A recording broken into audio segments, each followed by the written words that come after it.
So today we are going to go to the Slash and Bash Film Festival. It's officially called Slash and Bash Horror and Sci-Fi Film Festival. And it's a small little event here in Topeka. And they show a lot of different movies, a lot of kind of indie films, a lot of lower budget movies, some of the not so big hits, but it's a good thing to do and to kind of see. Today it's a 3-day event is what it is, and today on Saturday we've got a couple of different movies, a lot of indie movies. The big movie that we have for today, and I apologize, I'm sitting in my car and my sunscreen is falling. The big movie that we have today is Nightmare on Elm Street 2, which was made in 1985.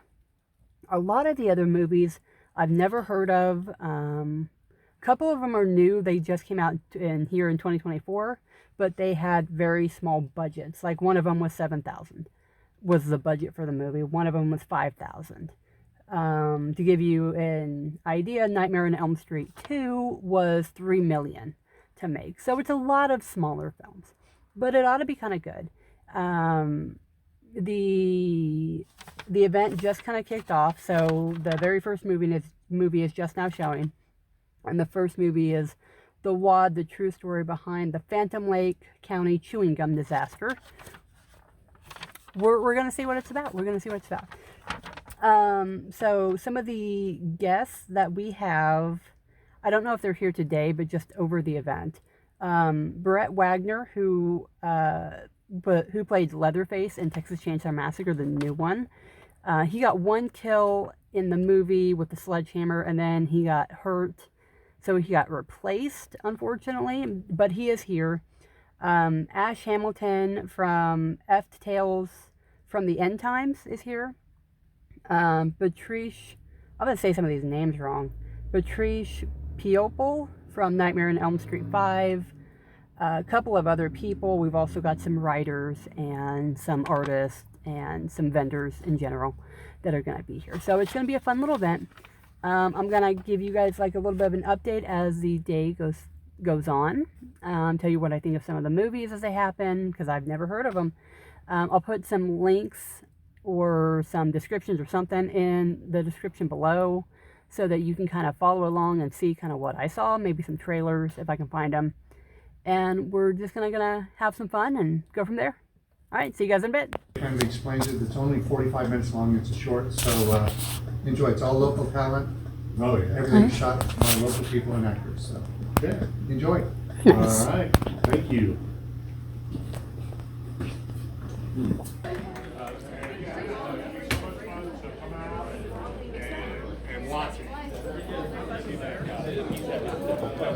What's playing right now? Huh? What's playing right now? Bonehill Road. Okay.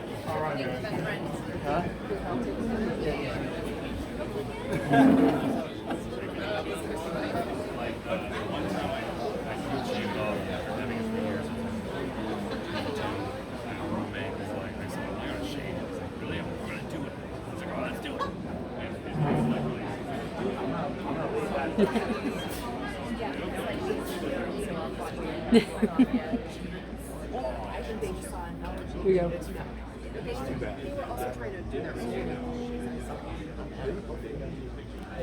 Our judge this evening will be Destiny Neal. Now we will bring up our contestant. Maybe they should probably stare at my kids. Spice latte,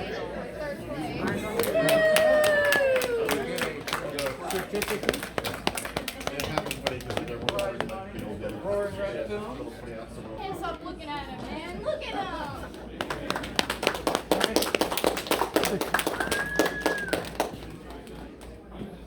All right.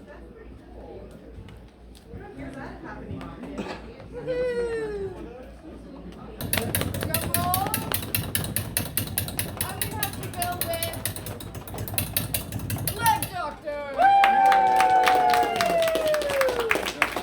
And every movie made in Wichita, Kansas that had come before me had tanked, had bombed. So everybody says you can't make movies in Wichita. Well, I had never seen it, but I'd heard the legend of Within the Woods. This is the short version of Evil Dead that Sam Raimi and company made to show investors to raise the money to do the full-blown version of Evil Dead, right? Well, I had a guy literally tell me, a guy who had made a movie called Night Screams, a slasher film shot on 35mm for $350,000, that Vinegar Syndrome just re-released last year on a 4K Blu-ray. You can find it on there. I told him the opening of my movie, you're about to see it, happens up through the end of a convenience store. And he said, Leaf, I can't shoot the first 10 minutes of your movie for $100,000. There's no way you can do the whole film. So Darkness originally was, before the term was ever coined, was supposed to be a proof of concept. That demo that like Sam Raimi and all did, but we was going to do the whole movie. Long story short, the demo that we shot on Super 8 film at 18 frames a second for less than $5,000 ended up getting released on video, VHS all over the world. Then on DVD in Japan and Germany. And then a DVD again in 2006. And now we have a Blu-ray coming. And it's, in essence, a student film. People who like it love it. And you might hate it. You don't have to say that. You're not going to hurt my feelings if you leave for the whole thing, if you don't stay for the whole thing. But I hope you enjoy it. It's a movie made by a kid with a bunch of kids. Like I said, I was 17 when I wrote it, 19 when I filmed it, and it took a couple of years to get the whole thing in the can done. But Wow. it's still kicking. It has a life of its own all these years later. Absolutely. Well, thank you so much. Thanks for having me. You bet, no problem. Hi guys. So I know this isn't my normal setup, but I wanted to give a quick kind of update on Slash and Bash. And I'm gonna fix my camera here. Oh, that's an evener. But anyway, so I went down there and I just got back from part of the day. I might go back a little bit later. I had to come home, feed my kitty cat. So I went down there and I didn't get to see the first two movies that I wanted to see.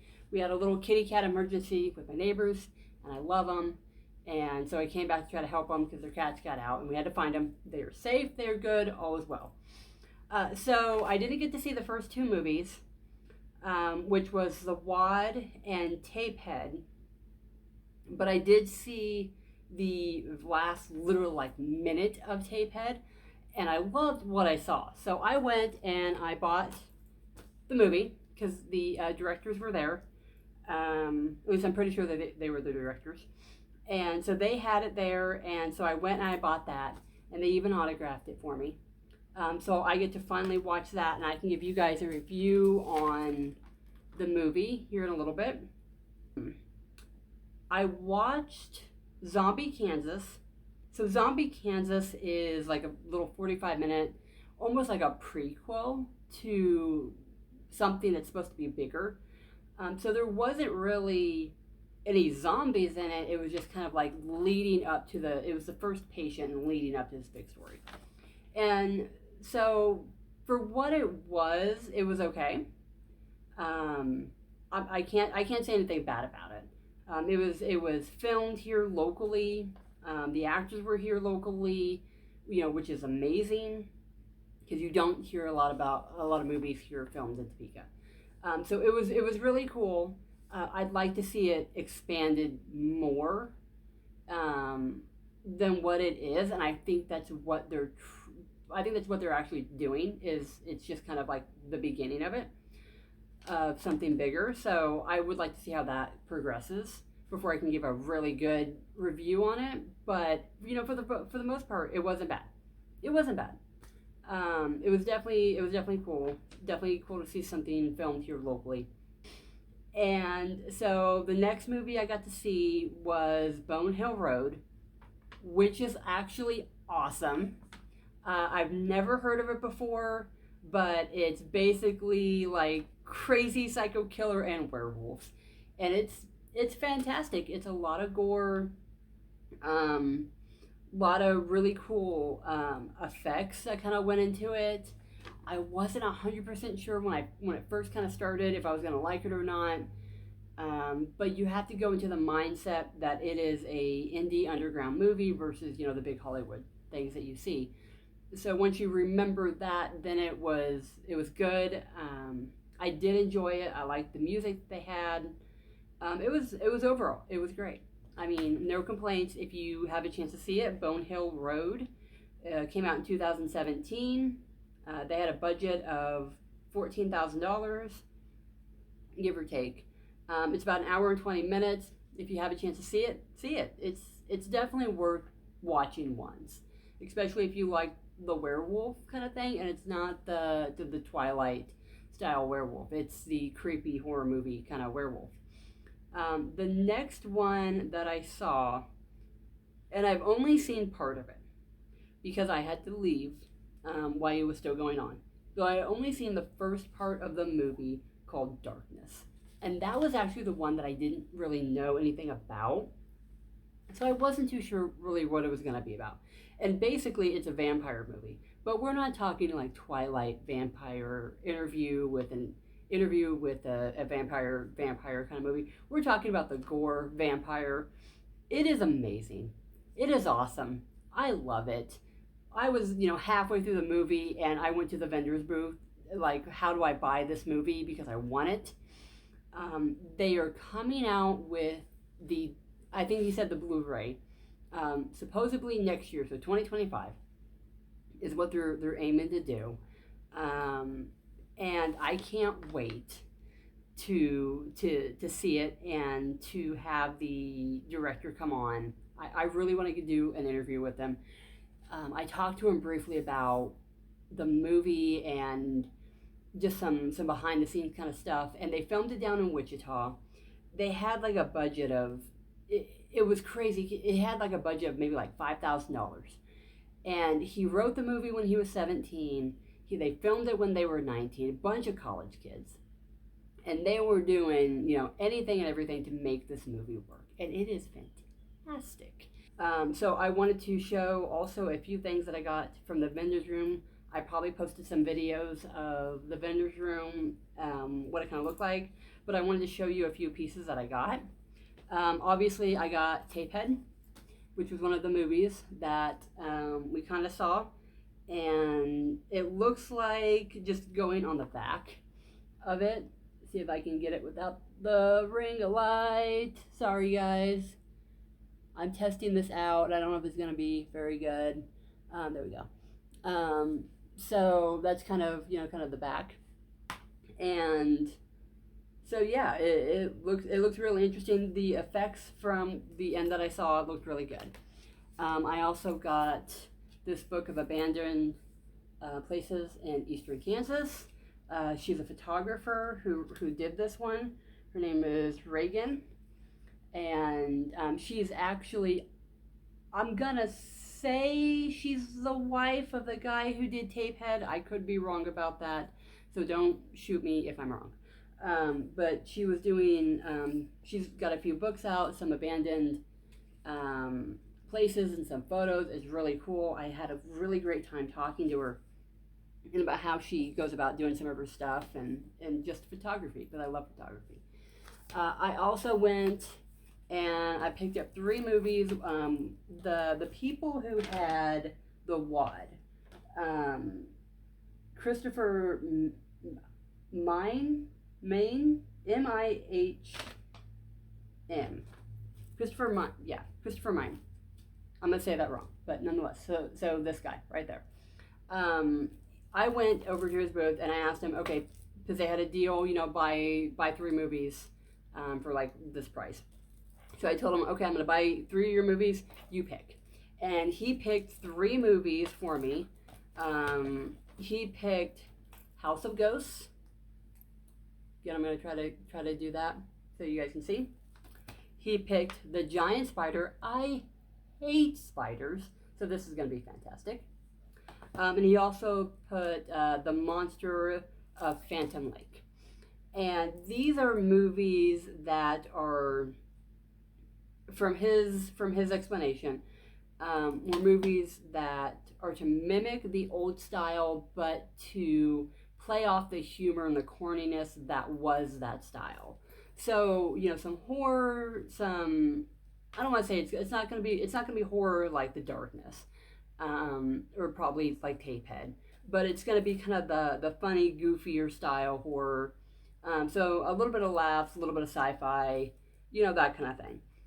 From what I'm understanding. Now I'm going to watch these and figure out if I'm lying or not. But to my understanding, that is what it is. I also bought a local vendor that is here in Topeka. He has a few things, and so I got me a little shirt, and it's got kitty cats and dressed up as the horror characters. So I'm excited to wear that one. And they also sell, the freeze-dried food because it's amazing. If you haven't tried it, they're really good. Skittles are my favorite. He recommended the peanut butter or the Butterfingers, and they're okay. They're not bad by any means. Butterfingers never really been my favorite thing, but they're good. They're definitely worth trying. He also had a few cups that I wanted to show. Some of the cups actually glow in the dark. This is my favorite one, but I got a couple of different ones. So I might have to talk to him about getting some more. But it's like pumpkin. It looks really, really cool. Just a tumbler, nothing too basic or nothing too big, but yeah, very, very cool. I think he said this one glows in the dark, and I think one of the other ones might glow in the dark too. So I don't know if I have a way to test that. Oh, I can test it just a little bit. Well, I'll have to look at it later and test it. But he had those. They were about $20. So really, really cool. I also got a piece of artwork. Very simple. I am a Pisces fan. And you're not going to be able to see this very well on the screen, but the sides right here where it's darker. So it is raised, but that darkness, that is actually painted on. So it's designed to look like there's light up here coming down onto the piece. So it doesn't matter where you're looking at it, it's still got that effect. And I thought that was really cool. I don't know why, but I've never seen that. So this was, I believe this is the person who made it. Again, trying to get it for the camera to get it. So yeah, and I'll put some links in the bios down below. Oh, and I've also got, since the darkness didn't have a DVD that I could buy right now, I went and I bought one of their shirts, just because I thought it was amazing and awesome and gory and cool. I'm a good mix of, I like my cute Halloween and stuff like that, but I also like the good horror movies. So that's kind of my vendor haul for this event. Overall, I'm really happy with the way that this year's Slash and Bash turned out. I've been to some in the past, and some of them are kind of small. I like the venue that they used this year. I've never been to the Woodshed, and they had a very large vendor room area, which was great to see that many people. And they also had a private area in another room that they were able to show the videos. And they had like a bar up and going, and they also had like seating like around like cocktail tables. It was a really good setup. I really liked it. The venue was nice from what I could see. So overall, I liked the movies that they showed. It wasn't stuff that I've really seen. There was one movie that I've actually seen, and that's Nightmare on Elm Street 2. And I'm not even able to make it to that one right now. But all the other ones, it was smaller things, but it was stuff here that was filmed, either locally or done by local people. All underground indie. It was really cool to see that. And I really wish we had more film festivals that did that kind of stuff. So anyway, that is my review of Slash and Bash. If you didn't get to make it this year, next year, definitely check it out. Go to slashandbash.com. I believe it's slashandbash.com. I'm going to have to double check that to see if it's slashandbash.com. But if it's not, maybe it's Slash and Bash Film Festival. I'll double check it. I'll put the link somewhere. And definitely come and check it out.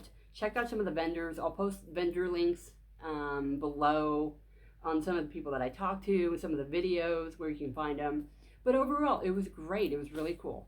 So that is kind of my review, and I will see you guys at another point.